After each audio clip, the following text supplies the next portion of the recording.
اوس به شیخ عبدالمنان صاحب خبرې کوي هغه ته به کینو دا به زموږ اخرنی بیان انشاءالله تعالی او په تفصیلي بیان به موږ ته کوي او ښه شوق سره به ورته ټول کینو انشاءالله الله دې هغه له داسې توفیق ورکړي چې دا زموږ زړه یخ کړي او الله تعالی موږ ته هدایت ډېر کړي جزاک الله خیرا راځه موږ د لاندې نه دعا کوو انشاءالله داسې ترقي الله درکوي چې نه دې خراب دا انسان صحیح په دین باندې پوی کوي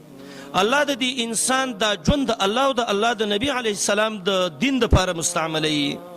یو په هغې کې دا د معرفت قیمت الزمن چې د سړي سره د وخت قدر معلوم شي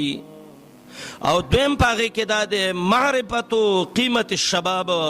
چې یو سړي سره د ځوانۍ قدر معلوم شي دا دوه څیزونه دې کې چې کله انسان فکر وکړي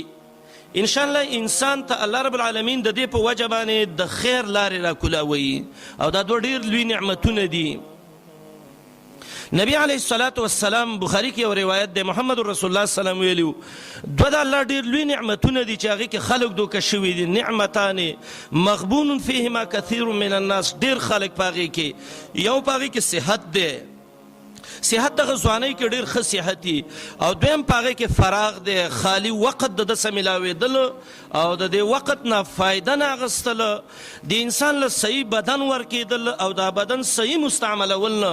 دا د الله یو دوه ډېر لوی لوی نعمتونه دي خو خلکو د دې نه فایده وانه اخیسته ایسته کې تاوان وکړه کله یو سړی سودا وکړي دکاندار ایسته هغه سودا کې تاواني شي نو په دې دوو څیزونو کې چې د زمانې د وخت قدر نه پیژاندل او د صحت او د ځوانۍ قدر نه پیژاندل په دې کې انسان د خسران سره مخامخ کیږي او که چیرته انسان دا وخت وپیژانده د وخت قدر یې وپیژانده او خپل بدن او ځواني راواغسته او د دې قدر یې وپیژانده الله د دې انسان نه یو لوی امام به جوړوي الله ته یو د لوی عالم جوړوي د امام محمد بن اسماعیل البخاري رحمه الله چې الله د دې کتاب له داسې یو مقبولیت ورکړه په دنیا کې بعضې خلک هغه زدن او عنادن او حسدن د دې بغض او حسد ساتي خو خیر دی هغه څه دونه ضروري خبره نه ده ماښام خافرک چې دی دا که سترګې نور ته برقېږي نو دا د نور نقصان خو نه دی چې موږ په نور پټۍ ولګوو دا د خپلو سترګو علاج وکړي او یو سپی دی راپاڅېد ټوله شپه سپومۍ ته غاپي وعواو الکلب لا یظلم البدره هغه سپومۍ نشي خړولی سي به ځان ستړی کړي علما ذکر کوي چې دا داسې یو کتاب غالبا چې دی باندې اکثر اجماع د امت ده څه بعضې د مغرب طرف څه لږ خلکو چې هغوی به د موطا او چا به د صحیح د امام مسلم مخکې کوو خو تاسې به ویلي چې د اکثر علماو په دې اجماع ده چې صحیح کتاب د الله کتاب پسې کتاب د محمد بن اسماعیل البخاري رحمه الله دی ډېر د خیر کتاب یې راجمع کړی او دا یې د امت باندې یو لوی احسان کړی دی باید چې دعاګانې ورته سړی وکړي بس دین یاد او صحیح دین یاد یو مسله کې راوایله تا ته خبره بالکل خلاصه کړې ده دا امام محمد بن اسماعیل البخاري شو دا امام مسلم صاحب شو رحمه الله دا امام احمد ابن حنبل شو دا امام مالک شو دا لوی کبار علما د دې امت سفیان ثوری سفیان ابن عیینه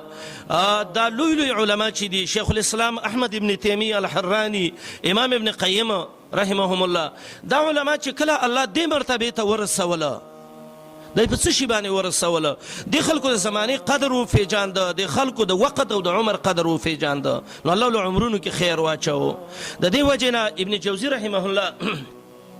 یو ځای کې د زاد المسیر کې لیکلي دي وایي ما سلف لیدلي و چې هغوی به په وختونو باندې ډېر حرص کو چې دا وخت رانه ضایع نه شي او تعجب دا دی چې زمونږ د زمانې د خلکو سره د وخت هېڅ قدر نشته هغه وایي انا لله و انا الیه راجعون دا داسې دی لکه مړی چې موږ ته پروت دي ګوره موږ د وخت قدر ونه پېژانده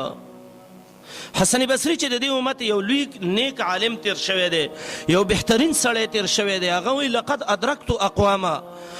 تابعي او دا خلک چې اقوامن وایي نو دغه سلف د دې امت صحابت مرادي وایي ما ډېر قومونه رانګیر کړي وو دا مې لیدلي وو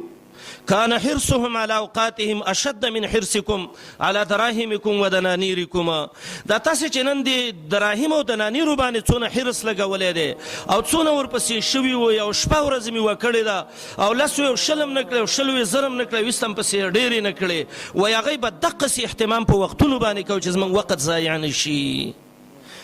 زمرونو درهم او دینار داسې دی چې دا د سړي نه دغه ځای کې چې پاتې شوې بل ته پاتې شوې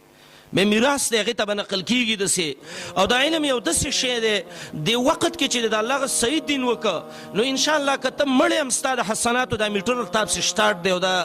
حسنې به د پسې درځي حدیث د محمد رسول الله صلی الله علیه وسلم دی او علم ينتفع به هغه علم چې هغه امت ته فایده پرې رسولی شي نو که دا عالم مړ دی خو د دې دا اجر د پسې وروسته روان دی نو حسن بصري وایي ما ډېر سلف اقوام ګیر کړي و لیدلي مې و چې هغوی به د پیسو د ګټلو نه د دراهمو او د دنانیرو نه ډېر زیات حرص کو په دې باندې چې دا وخت زموږ نه ضایع نه شي نو باید زموږ وروڼو چې موږ او تاسې د وخت قدر وپېژنو امام شافعي رحمه الله به ویلې او دا د دې امت یو ډېر لوی عالم دی یونس الصدفي د ده په باره کې وایي سیر اعلام النبلا کې امام ذهبي لیکلي د په باره کې د دې دواړو هغه مناظره ذکر کړې ده چې 5-6 ورځې مناظره یې وکړه او آخر کې امام شافعي رحمه الله یونس صدفي جدا شو د یو بل نه سیر کې د ده په مناقبو کې ذکر کړي دي وایي ما څه په یو لار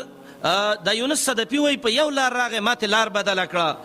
وایي هغه راپسې راوګرځېده وایي په دې بل طرف وایي بیا په دې بل طرف خو بالآخره دا دی چې زه یې منځ کې راونیولم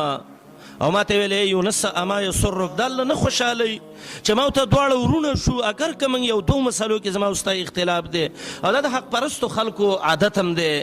یو عالم چاته یوه خبره وښودله چې دا خبره دې غلطه ده دا هغه ته وایي الله دې الله اجر درکړي او خپله پرې عمل کوشش کوي او ضدي حسدګر ته چې ووایي چې لکه دا خبره دې غلطه وکړه نو هغه به تا ته ویي ولې ما څه د کدو پاڼې ویلي دي ولې ما کتابونه دي ویلي دا زیړو زیړو کتابونه خو زما سلمارۍ ډکې دي او دا علمونه دي او دا قصې دي او دا دلایل به ته شروع کړي دا د اهل بدعو دلایل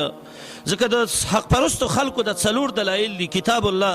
سنت د محمد رسول الله صلی الله علیه وسلم اجماع د صحابه د سلفو د دې امت او هغه قیاس چې د صحیح د کتاب او سنت سره برابري قیاسونه نه مشرکین هم څلور دلایل ویلې اتباع الاباء پلارانو پسې روان دا د وچې تقلیدونه بیا د لکۍ نه رانیول او بس ویل چې او چې څه ده ویلي دي موږ له ښه ده او بس که هر څه ویلي زموږ په دې باندې دغه ده زموږ پسې امن نه ده او داسې یو جاهل و ما ورته ویل چې لکه ظالمه دا به دا مسله خو د قرآن او حدیث نه خلاف ده دا مه کوه د بونیر کې جنګدره کې ماته یو ځل ویلې مالته درس کوم ماته ویلې زما په رب قسمي وایي که په دې مسله هغه جهنم ته ځي زه به ترې مخکې وردانګم ځکه دوست دوی ته وایي چې د دوست دپاره جهنم کې غاړه ورکړي دا د دې هغه دوستاني دي بې او دا بیا د دوی اتباع ځوان ګمانونو پسې بس روان یو نو او اتباع الاباء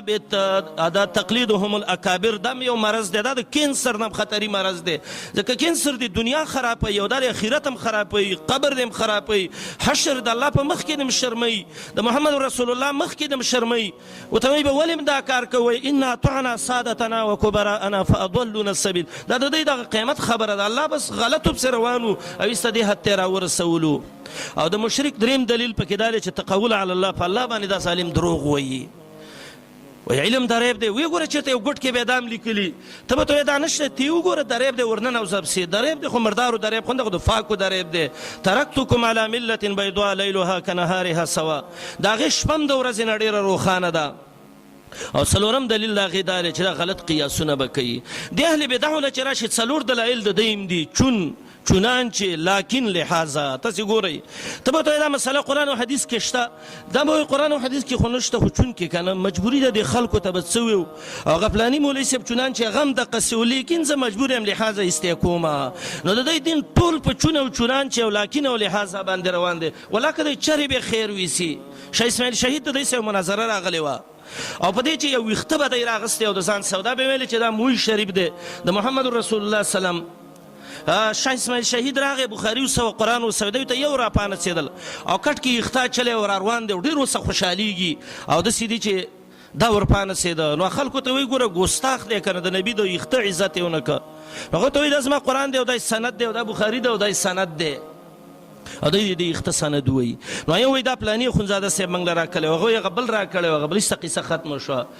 نو هغه بل ته وایي ته څه وویوه نو هغه له سند وویو نو وویل چې دا هرات نه یو بوډۍ راتله او د هغې پورې دا یختن خطه یې ځان سره راوستې ده د سندونه او دین یا په چون او چنانچه او لاکن